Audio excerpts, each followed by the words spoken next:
మన లైఫ్లో ఫాదర్ అన్న ఎమోషన్ అన్నది చాలా స్పెషల్ అనమాట. అంటే లైక్ మదర్ ఎమోషన్ అన్నది మనం ఎప్పుడు అంటే లైక్ దాన్ని కంపేర్ చేయలేం. అలానే ఫాదర్ అంటే లైక్ ఎదుగుతున్నప్పుడు చాలా బాగా క్లోజ్గా ఒక ఫ్రెండ్లా బిహేవ్ చేస్తూ ఉంటారనమాట. సో లవ్ యువర్ ఫాదర్ అన్న కాన్సెప్ట్తో ఒక మంచి కాన్సెప్ట్తో మన ముందుకు రాబోతున్నారు. April 4th ఈ మూవీ మన ముందుకు రాబోతుంది. సో టీం మనతో పాటు ఉన్నారు, వాళ్ళతో మాట్లాడి చాలా విషయాలు తెలుసుకుందాం. సో హాయ్ టీం, నమస్తే. ఎలా ఉన్నారు అందరూ? ఇప్పటి వరకు రిలీజ్ అయిన కాంటెంట్ గురించి మాట్లాడితే 3 సాంగ్స్ కావచ్చు, టీజర్ కావచ్చు, ట్రైలర్ కావచ్చు, వాస్ వెరీ నైస్ అండి. So I will start with captain of the ship. So first thing అంటే లైక్ లవ్ యువర్ ఫాదర్ అన్న కాన్సెప్టే వెరీ అట్రాక్టివ్గా ఉంది. సో ఈ కథ మొదలవడానికి కారణం ఏంటి? ఎక్కడ నాంది పలికింది పాయింట్? యాక్చువల్గా మీరు చెప్పినట్టు అమ్మ ఎమోషన్ మన బ్లడ్లోనే ఉండిపోతుంది. నాన్న అనేవాడు పెరిగే కొద్దీ మన బాండింగ్తో ఒక ఫ్రెండ్ లాగా ట్రావెల్ అవుతా ఉన్నారు. చెప్పి బాగుంది. యాక్చువల్గా నేను కథ రెడీ చేసుకున్నాను కోడైరెక్టర్ వర్క్ చేస్తున్న టైంలో. అనుకోకుండా ఈ సినిమాలో అందరూ ఫాదర్ కొడుకులతోనే రిలేటెడ్ అయి ఉంది సినిమా. కిషోర్ రెడ్డి గారని మనీషా ఫిలిమ్స్ ఇంతకుముందు యమలీల మాయలేడు ఆయన రీఎంట్రీ ఫిలిం కింద ఈ సినిమా చేస్తున్నారు. వాళ్ళ అబ్బాయిని నిలబెట్టడానికి ఆయన ప్రొడక్షన్ హౌస్ స్టార్ట్ చేశారు, మహేష్ రాటి అని. ఆయన కొడుకు, వాళ్ళిద్దరు తండ్రి కొడుకులు ఈ సినిమాలో. నెక్స్ట్ హర్షాన్ని లాంచ్ చేయడానికి వాళ్ళ నాన్నగారు ప్రొడక్షన్ హౌస్ స్టార్ట్ చేశారు, అన్నపరెడ్డి స్టూడియోస్ అని. ఇక్కడ ఒక తండ్రి ఒక కొడుకుని నిలబెట్టడం కోసం ఒక సినిమా ప్రొడ్యూస్ చేయడానికి ఇక్కడ స్టార్ట్ చేశారు. ఈ ప్రాసెస్లో అందరూ ఒక రకమైన ఆ తండ్రి కొడుకుల బాండింగ్, వీళ్ళు ఇద్దరు ఆ తండ్రి కొడుకులు. మా నాన్న నేను ఎప్పుడు పైకి వస్తాను ఎదురు చూస్తా, ఆయన ఎక్కడో పల్లెటూరులో రోజు టీవీలో వచ్చే ఆ డైరెక్టర్ హిట్ అయితే ఈ డైరెక్టర్ ఎప్పుడురా నువ్వు సినిమా చేసి బాగుపడతావు అని చెప్పి ఆయన బాధ. సో ఒక మైండ్ హంటింగ్ అనమాట. ఒక తండ్రి కొడుకులకి ఎలా పైకి వస్తారు అది రన్ అవుతుంటుంది కదా. ఆ ప్రాసెస్లో తండ్రి కొడుకులు కట్ చేద్దామని చెప్పేసి వర్క్ చేసుకుంటున్నాను. అట్లాంటి టైంలో హర్ష వాళ్ళ ఫాదర్ వచ్చేసి హర్షాన్ని లాంచ్ చేయడానికి ఒక కథలు వింటూ ఉన్నారు. అప్పటికి వీళ్ళు చాలా కథలు విన్నారు. అట్లాంటి టైంలో నేను ఈ తండ్రి కొడుకుల ఎమోషనల్ కథ చెప్పడం జరిగింది. వాళ్ళు బాగా కనెక్ట్ అయిపోయారు. ఇప్పుడు మీ ముందుకు కూర్చునే అర్హత వచ్చేసింది. ఓకే. సో అంటే లైక్ ఈ మధ్యకాలంలో చాలా వరకు ఎమోషనల్ మూవీస్ వస్తున్నాయి. బట్ ఎంతవరకు జనాల్ని గ్రాప్ చేయగలరు? ఎంతవరకు కాంటెంట్ అన్నది అంటే లైక్ అంటారు కదా చాలా మంది కూర్చోబెట్టేశారు ఎంగేజింగ్గా ఉంది అని, ఎంతవరకు? కొన్ని కంటెంట్ సినిమాలు ఎంగేజ్ చేయడానికి కథ కావాలి, ఏదో మ్యాజిక్ కావాలని. ఎమోషన్కి మ్యాజిక్ అవసరం లేదండి. ఎమోషన్ మన ఆత్మలో భాగం. ఏ సినిమాను చూడండి, ఒక అమ్మాయి అబ్బాయి ఎమోషన్, ఒక తండ్రి కొడుకుల ఎమోషను, తల్లి కొడుకులు కూతుర్ల ఎమోషను, అదే అద్భుతంగా పండించే ఆర్టిస్టులు వస్తే దానికి బ్యాక్గ్రౌండ్ మంచి విజువల్స్ పెడితే మీరు కనెక్ట్ అయిపోతారు. దానికి ఇంత కంటెంట్ అక్కర్లేదు. ఎమోషన్ అనేది మన జీన్స్లోనూ మన డిఎన్ఏలో భాగం. దీనికి మ్యాజిక్లు అవసరం లేదండి. ఏదో మ్యాజిక్ చేసి ఒక మంచి ఐటెం సాంగ్ పెట్టాం, ఏదో దాంట్లో మంచి ఒక 20 రోజులు ఫైట్ చేసి బాంబులు వేసి బ్లాస్టులు చేసి భూకంపాలు తెప్పించాం. ఏమి ఎమోషన్ సినిమాకి అవసరం లేదు. మీ కథలోనే life LYF love your father, దాంట్లోనే ఒక ఎమోషన్ ఉంది అని చెప్పేసాం. ఆ ఎమోషనే మిమ్మల్ని హంట్ చేస్తుంది. దీనికి అద్భుతమైన ఫోటోగ్రఫీ మా శ్యామ్ గారు ఇచ్చారు, మణి గారు ఇచ్చారు. ఇక్కడ ఉన్నారుగా చరణ్ గారి గురించి మనం ఒక హిస్టరీనే వచ్చేస్తుంది. ఆయన గురించి చెప్పాలంటే ఆయన చేయని శాఖలు లేవు. అలాగే మన ప్రవీణ్ గురించి ఆయన వికీపీడియాలో చేస్తే ఓ లిస్ట్ వస్తూనే ఉంటుంది. ఎన్నో సినిమాలు దగ్గర ఇయర్లీ ఒక 10 మూవీలు ఉంటాయి సార్. ఏం మాట్లాడుతున్నారు మీరు? తక్కువ చెప్పాను, 10-15 దగ్గరలో ఉంటాయి. అంతే కదా.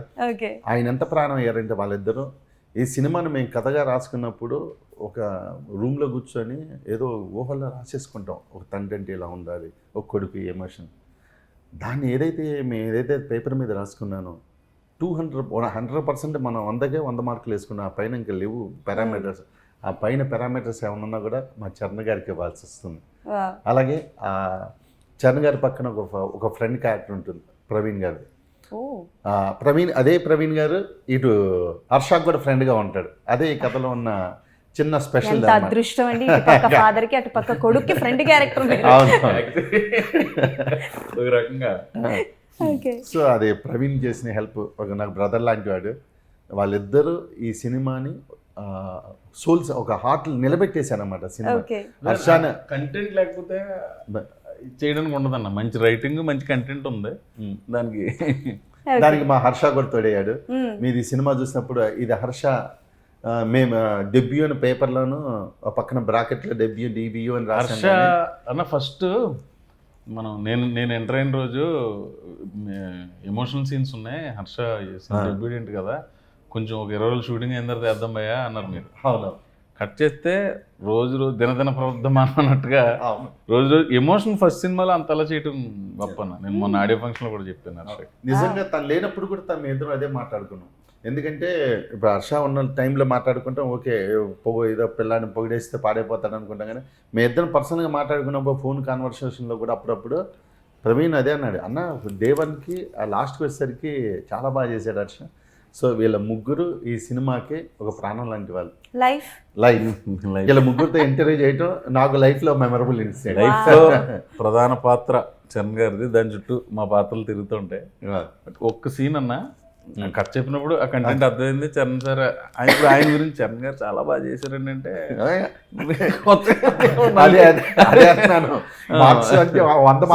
అందుకే హర్ష గురించి చెప్తున్నా. ఫస్ట్ సినిమా ఎమోషన్ బాగా చేసాను. ఒక్క సీన్ చేస్తున్నాం అన్న, అది చెప్తాను. ఉగాది కదా పండగ కదా ఇవాళ సీన్ లోపల మా ఇద్దరికి ఫాదర్ గురించి నేను ఫస్ట్ నెగిటివ్గా ఉంటే, లేదు బాబాయ్ ఇలా ఉన్నారు నాన్న అని నేను కూడా మారి, సారీరా నా ఫ్రెండ్ నేను ఏదో ఎమోషనల్ అనేసి ఇద్దరం కళ్ళు తుడుచుకుని బయటకు వచ్చి అలా వెళ్తుంటే ఫాదర్ ఉంటారు బయట. అవును, ఆయన చరణ్ గారు ఏడుస్తూ ఉంటారు. ఆ సీన్ చూసినప్పుడు అనుకున్నానన్న, ఇది అంటే ఒక్కొక్క చోట చేసేటప్పుడు కూడా ప్రతి సినిమా మనం ప్రాణం పెట్టి చేస్తాం. అవును, కొన్ని మనం అనుకునే రిజల్ట్ రాకపోవచ్చు, బట్ ఒక్కొక్క చోట అనిపిస్తుంది కదా చేసేటప్పుడు. నాకు ఆ సీన్ చూసినప్పుడు నాకు ఇప్పుడు నేను చెప్తాను, నాకు సినిమాలో నేను చాలాసార్లు డైరెక్టర్గా కొన్ని వందల సార్లు చూస్తాను కదా, నీకు నీ మూడు ఎక్స్ప్రెషన్ నాకు ఇప్పటికీ గుర్తున్నాయి. అంటే చరణ్ గారు హర్ష ఫుల్ లెంగ్త్గా సినిమా ఒకటి సూపర్ మన బెంగళూరు ఊరు వెళ్తున్నప్పుడు వచ్చి మన చరణ్ గారు అంటారు, ఎరా అమ్మకి ఎలా ఉంది అంటారు. అనగానే నువ్వు చాలా హాస్పిటల్ మెయింటెనెన్స్ లేదంట కదా అన్న చెప్పారు. ఆ ఎక్స్ప్రెషన్ నాకు ఇప్పటికీ ఎన్నిసార్లు చూసినా భలే అందంగా అనిపిస్తుంది. అదొకటి చాలా భలేగా అసలు ఎక్స్ప్రెషన్ భలేగా అనిపిస్తుంది. వాళ్ళ సీన్ ప్రవీణ్ గారు చెప్పినట్టు ఆ సీన్లోనే ఆయన ట్రాన్సిషన్ ఒక భయం నుంచి ఎమోషన్కి మారటం. దానికి ముందు సీన్ అయితే పిచ్చ కామెడీ ఉంటుంది. అవునవును. దాని తర్వాత భయపడుతూ ఉన్న సీన్లో తను వచ్చి ఎమోషనల్గా మాట్లాడిన తర్వాత ఈయన అలా ట్రాన్సిట్ అయ్యి అలా ఎమోషనల్గా మారుతారు చూసారా. నిజంగా నెక్స్ట్ నేను కూడా అదే చెప్పబోతున్నాను. నువ్వు ఆ ఎక్స్ప్రెషన్ నాకు ఇప్పటికే ఒక 3 షాట్లు గుర్తున్నాయి. అది ఆ ఫోన్ ఇలా పడేసి కొంచెం ప్రొఫైల్గా చూస్తావు నువ్వు దాంట్లో షాట్, నాకు భలే అనిపించింది ఆ షాట్. అదే డైరెక్టర్గా కొన్ని షాట్లు చూసేటప్పుడు ఏంటంటే సినిమా పర్లేదండి, నేను అడిగిన క్వశ్చన్కి మీరు మొత్తం ఇంటర్వ్యూ మొత్తానికి కావాల్సిన సమాధానం ఇచ్చేసారు. వద్దు సార్, మళ్ళీ నాకు పేమెంట్ కట్ చేస్తారు. ఓకే సార్, చరణ్ గారి దగ్గరికి వస్తాను. అంటే బేసికల్గా టు బి వెరీ ఫ్రాంక్ చెప్పాలంటే చరణ్ గారు సింగర్ అన్నీ కాకుండా ఓన్లీ సినిమా గురించి అడుగుతున్నాను. బట్ ఆస్కింగ్ సంథింగ్ కాదు, లైఫ్ సినిమాలో ఆయన పాత్ర గురించి అడగండి. ఓకే, సో ప్రవీణ్ గారి డిమాండ్ కమాండ్కి మేరకు బట్ ఒక కాంప్లిమెంట్ అయితే ఇద్దాం అనుకుంటున్నాను. బట్ అంటే లైక్ ఫస్ట్ సాంగ్ చూసాను నేను, ఇందాకే మీకు చెప్పాను సాంగ్లో మీ డ్యాన్స్ చాలా బాగుంది అని. మీది ఆయనది డ్యాన్స్ చూస్తున్నప్పుడు నాకు బాలసుబ్రహ్మణ్యం గారు ప్రభుదేవ గారిది సాంగ్ ఉంది కదా, అందమైన ప్రేమ అని లేత బుగ్గపై, నాకు ఆ సాంగే గుర్తొచ్చింది. ఇది ట్రూ, నిజంగా చెప్తున్నాను. సో ఆ డాన్స్ ఎక్స్పీరియన్స్ గురించి చెప్పండి. ఐ థింక్ ఫస్ట్ టైం కదా యువర్ డాన్సింగ్? సరసలా చేశాను. Okay okay. బట్ చాలా కాలం తర్వాత మళ్ళీ డాన్స్ అనడం, అది దాన్ని డాన్స్ అన్న నేను, తను ఏదో చేయమన్నారు.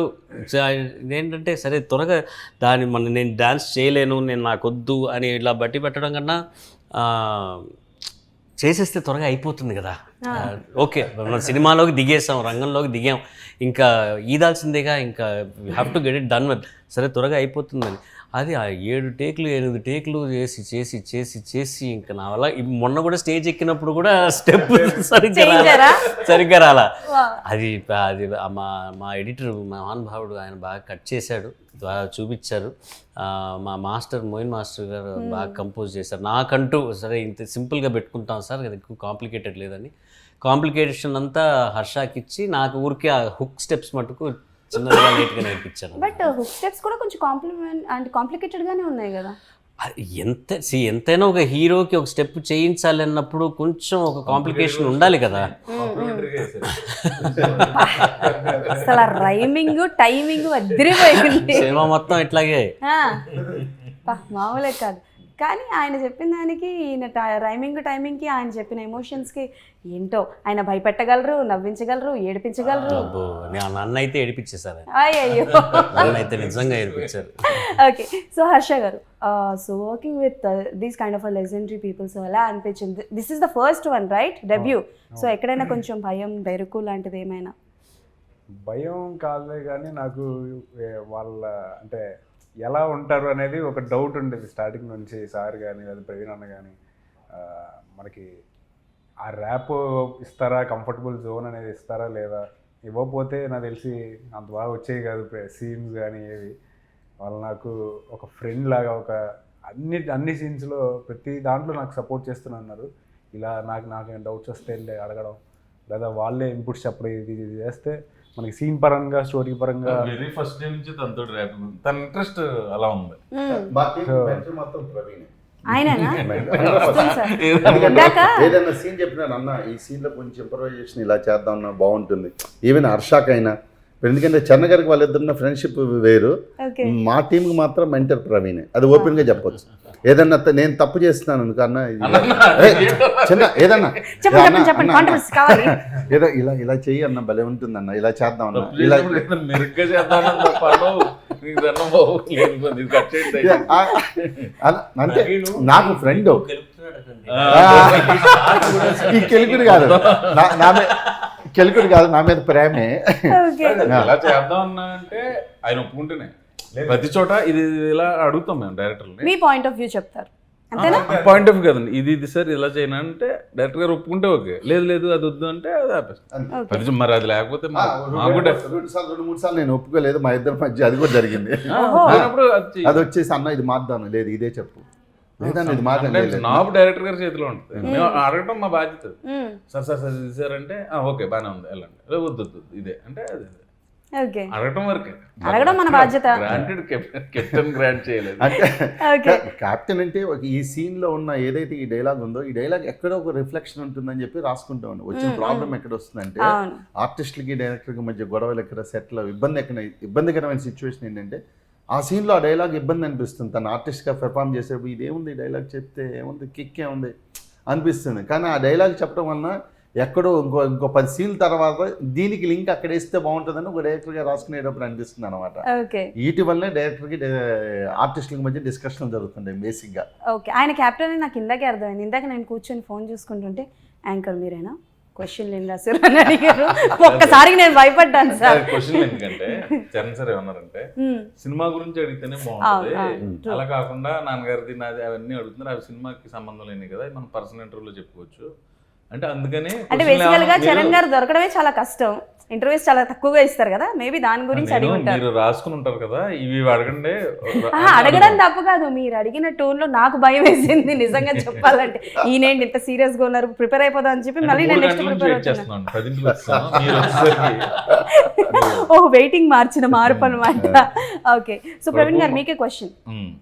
ఇప్పటివరకు చాలా క్యారెక్టర్స్ మీరు చేశారు, అండ్ ప్రతి మూవీలో మీరు చేసిన క్యారెక్టర్స్ కీ పాయింట్స్ అని చెప్పొచ్చు. లైక్ హీరో ఫస్ట్ నుంచి స్టార్టింగ్ వరకు ట్రావెల్ అవ్వడం, ఎమోషన్స్ కానీ అది. బట్ ఈ మూవీలో ఏం కొత్తదనం ఉండబోతుంది? ఈ మూవీలో నా వయసుకు మించిన పాత్ర ఒకటి చేశాను, హీరో బాబాయ్ అంటుంటాడు, అది ఫస్ట్ థింగ్. రెండు ఏంటంటే ఎంటర్టైన్మెంట్ కంటే ఎమోషన్ మీద ఎక్కువ ఉన్నామండి. అంటే ఒక ప్రాణ స్నేహితుడు ఆయన కథ చెప్పేది ఇప్పుడు వాళ్ళ అబ్బాయి, ఇద్దరితోటి బాండింగ్ ఉంటుంది. ప్లస్ ఆయన చేసి పనుల వల్ల కొంత ఇబ్బంది పడుతుంటాడు, అక్కడ మాత్రమే కామెడీ, తర్వాత అంతా ఎమోషనే. ఎవరు చేసే పనుల వల్ల ఎవరు ఇబ్బంది, ఏం చేసే పనుల వల్ల సార్ చేసే పనుల వల్ల ఆయన ఇబ్బంది పడతారా? అది ఓహో అంతవరకే చెప్పాలి, ఆయన ఏ పని చేసేదని చెప్పలేము. మరి ఇదా మ్యాటర్, తప్పలేదు సార్, మీ బాధ పగడకు కూడా రాకూడదండి. అండ్ ట్రైలర్లో ఒక డైలాగ్ ఉంటుందండి, ఈ వయసులో కాకపోతే ఇంకెప్పుడు అల్లరి చేస్తారు అన్న పాయింట్ డైలాగ్. అది చాలామంది యంగ్ బాయ్స్కి బాగా కనెక్ట్ అవుతూ ఉంటుంది. సో అలా మీరు మీ చిన్నప్పుడు ఎప్పుడైనా లైక్ యంగ్ ఏజ్లో ఎప్పుడైనా అలాంటి అల్లర్లు చేసి నన్ను అల్లరి చేయనివ్వట్లేదు ఏంటి అని ఎప్పుడైనా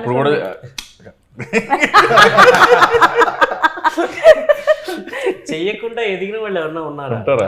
అసలు మీరు ఇప్పుడు ఇంకా మానలేదు మీరు. Okay done. చాలా ఉన్నాయి, అందరికీ ఉంటాయి. నాకు తెలిసి హర్ష ఒక్కడే అనుకుంటా బుద్ధిమంతుడు ఈ రోలో. ఇంకా మాకు మనకే కాదు సార్, బుద్ధిమంతుడిలో ఉన్నాడో ఫస్ట్ సినిమా కాబట్టి ఇంకా డౌట్ నాకు. సరే ఎనీ మెమరబుల్ అంటే లైక్ డ్యూరింగ్ ద షూటింగ్ టైంలో హర్ష గారి క్యారెక్టరైజేషన్ చూసి మనం కూడా ఇలా చేసాం కదా అని ఏ సీన్ చూస్తున్నప్పుడు అనిపించింది? అంటే క్లబ్ తప్పతాగి పోలీసులు అరెస్ట్ చేసి అట్లాంటి సీన్ నా లైఫ్లో ఎప్పుడు రాలేదు. ఓకే, అంటే సినిమాలో ఉందా సార్ అలాంటిది? నాకు కూడా తెలియదు. ఉంది కదా, ఉంది కదా. అది ఇది కామన్ కదా సినిమాలో ఉంటది. చెప్పండి. ఓ మీరు లేరు ఆ సీన్లో? ఆ సీన్లో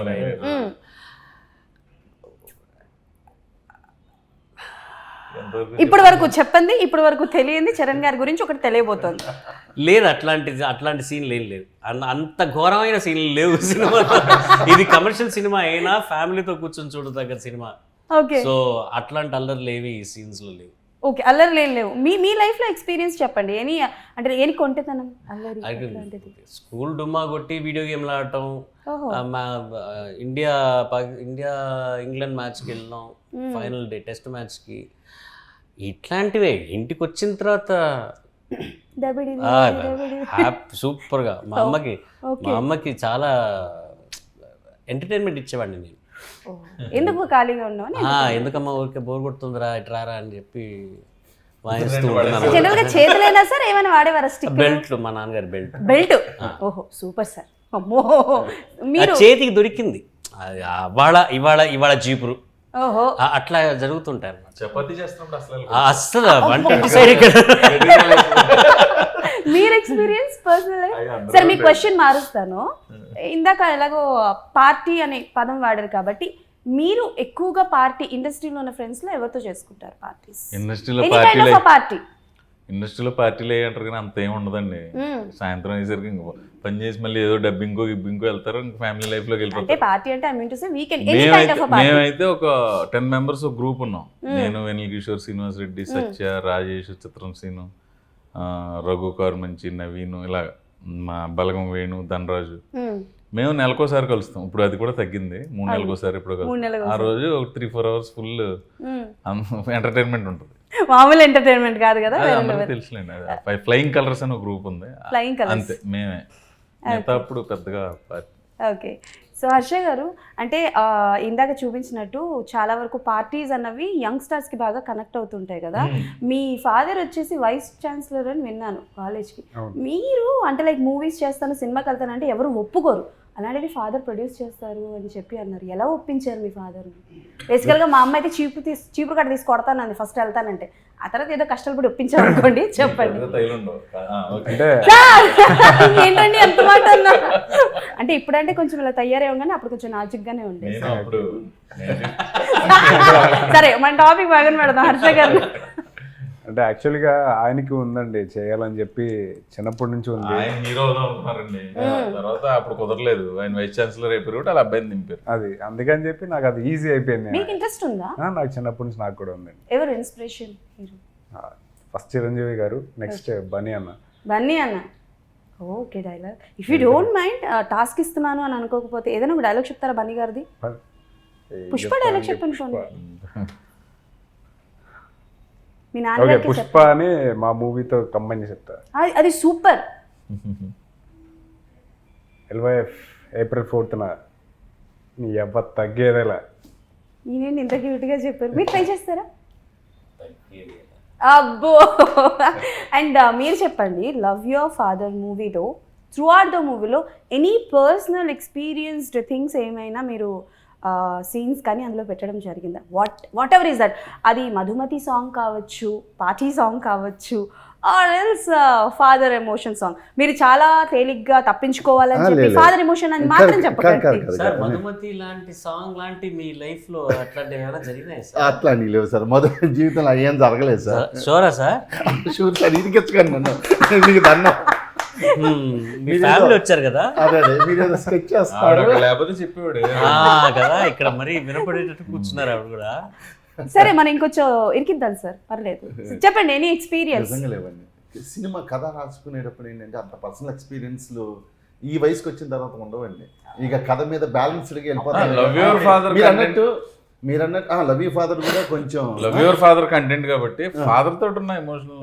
నేను అదే చెప్తున్నా, ఆయన స్కిప్ అవడానికి ఫాదర్ తో ఎమోషన్ సీన్స్ పెట్టానని అంటారేమో అని, అది కాకుండా వేరే ఏదైనా చెప్పండి అంటున్నా. అదే అంటున్నాను, ఒక యంగ్స్టర్గా ఉన్నప్పుడు ఏదన్నా ఇమీడియట్గా మనం కాలేజ్ రోజు నుంచి ఇమీడియట్గా డైరెక్ట్లు అయిపోతుంటే అవి రిఫ్లెక్ట్ అవుతాయేమో. కానీ ఇంకా ఈ ఏజ్కి వచ్చేసిన తర్వాత 30 ఏళ్ళు ఇండస్ట్రీలో జర్నీ చేశాక ఒక కథ మీద నమ్మకంతో దాన్ని నమ్ముకొని ఆలోచిస్తూ వెళ్తామే కానీ పర్సనల్ మన స్వానుభవాలన్నీ 99% రావండి ఎవరికి. ఒక కథను కథగా చూడటం మొదలెడతాం.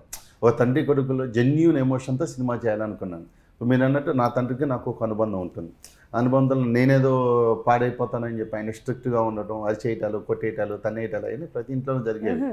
అలాంటివి జరుగుతుండే. బట్ నేనేమనుకున్నాను అప్పట్లో ఏమనుకున్నాను, మా నాన్న తనకుండా ఉంటే బాగుండు, ఆయన కనపడకుంటే పక్క నుంచి వెళ్ళిపోతే బాగుండు, తప్పించుకుని తిరుగుదాం అనుకునేవాడిని. అలాంటి నేను కథ రాసుకునేటప్పుడు అలాంటి ఫాదర్ ఉండకూడదు అనుకున్నాను. ఓకే, ఎందుకంటే నేను ఆ రోజుల్లో అనుకున్నాను. కానీ నేను ఫాదర్ అయ్యాక నాకు 2 పాపలు. నాకు ఫాదర్ అయ్యాక మా నాన్న ఎందుకు తిట్టాడు ఇప్పుడు అర్థమవుతుంది. ఇప్పుడు మా అమ్మాయి కూర్చొని అంతే రియల్ సార్, టు బి హానెస్ట్గా. ఇప్పుడు నేను బయట నుంచి ఇప్పుడు ఇలా షూటింగ్ నుంచో ఎక్కడి నుంచి వెళ్తా నాన్న అవస్థలు పడి వెళ్ళిపోతాను. ఇంటికి వెళ్ళంగానే రూమ్లో కూర్చోగానే వాళ్ళు ట్యాబ్లెట్ చూస్తున్నారు అనుకున్నా సర్రని బీపీ వచ్చేస్తుంది. బయట ఎంత మంచివాడో పవన్ మాట్లాడాడో కోపం రాదు అంటుంటారు. ఇంటికి రాగానే ఆ కోపంతో ఆ కోపం పడి మామే చూపించారు. వాళ్ళ డాటర్ బి లైక్ ఊర్లో ఉన్న కోపం అంతా తీసుకొచ్చి నా మీద వాళ్ళు అలాగంటారు. మాది కూడా అదే వయసు. ఇంట్లో ఉన్న కోపం పడి మామే పెడుతున్నారు. బోల్డ్ పడ్డం. ఓకే, సో అంటే love your life movie this is an father and sun bond movie కాబట్టి ఈ కాన్సెప్ట్ బేస్డ్ మూవీస్ చాలానే వచ్చినాయి ఈ మధ్యకాలంలో వచ్చాయి. ఎందుకంటే మదర్ ఎమోషన్స్ ఎక్కువగా వస్తున్నాయని చెప్పి ఈ ఫాదర్ ఎమోషన్ బేస్డ్ మూవీస్ వస్తున్నాయి. బట్ ఎక్కువగా జనాలు యాక్సెప్ట్ చేయట్లేదు. ఎక్కడో ఏదో చిన్నది మిస్ ఫైర్ అయింది అని చెప్పి కొన్ని సినిమాలు ఏంటి అని అంటే కొంచెం యావరేజ్గానే ఉన్నాయి. బట్ ఇది అంటే లైక్ చాలా వరకు ఏంటంటే కంపేర్ చేస్తుంటారు. For example Nannaku Prematho cinema ఉంది, ఏ సినిమా వచ్చినా ఆ సినిమాతో కంపేర్ చేస్తూ ఉంటారు. సో అలా ఆలోచించే వాళ్ళకి what you want to say? So ఎవరైనా ఆన్సర్ చేయొచ్చు. ఆలోచించగా అది స్టార్ సినిమా అండి, ఇదేమో ఫస్ట్ సినిమా కుర్రాడిది. Yeah, but story related to father emotion. మీరు అడిగిన క్వశ్చన్కి నేను ఆన్సర్ చరణ్ గారు కూడా చెప్పారు. చరణ్ గారు నాతో డిస్కస్ చేసినప్పుడు మీరు చెప్పిన ఈ సినిమాలన్నీ కూడా హీరో పాయింట్ ఆఫ్ వ్యూలోను ఫాదర్ పాయింట్ ఆఫ్ వ్యూలో కథ రన్ అవుతుంటుంది. అంటే తండ్రి కొడుకులు ఇద్దరు, కొడుకు ఏదో కాలేజీలో అల్లరి చేస్తుంటాడు, ఏదో గొడవలు పడుతుంటాడు, తాగుతుంటాడు, గొడవ చేస్తుంటాడు. ఆ తండ్రి కొడుకులకి మధ్య క్లాష్ స్టార్ట్ అవుతుంది. ఈ మధ్య మీరు చూసిన చాలా సినిమాలు అవచ్చు, పేర్లు మనకు అనవసరం. తండ్రి కొడుకుల ఎమోషన్ జర్నీలో తండ్రి కొడుకులే ఒక స్టేజ్లో ఇద్దరి మధ్య క్లాష్లు వచ్చి ఇద్దరు మాట్లాడుకోకపోవటం, ఈ కొడుకు చేసే పనులు క్లైమాక్స్లోకి వచ్చిన తండ్రి రిలీజ్ అయ్యి నా కొడుకు మంచి పనులే చేశా, నేనే అపార్థం చేసుకున్నాను చెప్పి కలుసుకుంటాను. ఇలా ఉంటాయి. దీంట్లో అది కాదు. ఒక మంచి ఫాదర్కి ఒక మంచి కొడుకు హ్యాపీగా ఇద్దరు, ఇది వీళ్ళిద్దరి నుంచి ఒక థర్డ్ ఫోర్స్ నుంచి కథలో కాన్ఫ్లిక్ట్ వస్తుంది. అక్కడి నుంచి వీళ్ళిద్దరూ ఎలా ఫేస్ చేసి ఎలా ఇది చేశారన్నదే కథ. అసలు ఇప్పటికి వచ్చిన కథకి వీటికే సంబంధం ఉండదు. సో తండ్రి పగని కొడుకు తీర్చుకుంటాడా అంటే ట్రైలర్ని బట్టి నాకు అదే అది ట్రైలర్ చూసారుగా, 4వ తారీఖు వస్తే సినిమా అందరు మార్నింగ్ షో తర్వాత అర్థమైపోతుంది. ఓకే, సో ఎలాగో ఒక నిమిషం ఎప్పుడో సగం చెప్పేసారు అన్న కదా. ఇప్పుడు నేను అడిగి డౌట్ అయితే మొత్తం చెప్పేసాను. ఎవరి పాయింట్ ఆఫ్ వ్యూలో ఓపెన్ అవుతుంది మన కదా. యాక్చువల్గా ఈ రెండు క్యారెక్టర్స్ పాయింట్ ఆఫ్ వ్యూలో అదే ఇద్దరు రెండు పాయింట్ ఆఫ్ వ్యూలో కథ రన్ అవుతుంది. అదే కొత్త. ఓకే, నాకు ఒక చిన్న క్వశ్చన్ అండి. సో మన మూవీలో ఏంటంటే ఒక పాయింట్ ఉంది, దట్ ఈస్ ఏంటంటే హార్స్ రేసింగ్ అన్న పాయింట్ ఒకటి ఉంది కదా. సో రీసెంట్గా బెట్టింగ్ యాప్స్ గురించి కూడా చాలా ఇష్యూస్ నడుస్తున్నాయి. సో దాని మీద ఏమైనా మెసేజ్ అన్నది ఇచ్చేది ఏమైనా ఉంటుందా? బెట్టింగ్ యాప్స్ అన్నాను, బట్ బెట్టింగ్ వేయడం లాంటి అండి. ఇప్పుడు పెద్దలు చెప్తేనే పిల్లలు ఎవరు వింటలేరు, ఇంట్లో పెద్దలు చెప్తేనే. ఇప్పుడు మనం ఒక మెసేజ్ ఒకటి చెప్పి సొసైటీని సరిదిద్దే అంత ఇది సినిమా ఎంటర్టైన్మెంట్గా చూడాలి. కానీ అదేంటంటే కోఇన్సిడెంటలీ ఈ టైంలో ఈ ఇష్యూస్ వచ్చినాయి అంతే తప్ప మాకు ఆల్రెడీ కథలో ఒక భాగం ఈ బెట్టింగ్ కానివ్వండి,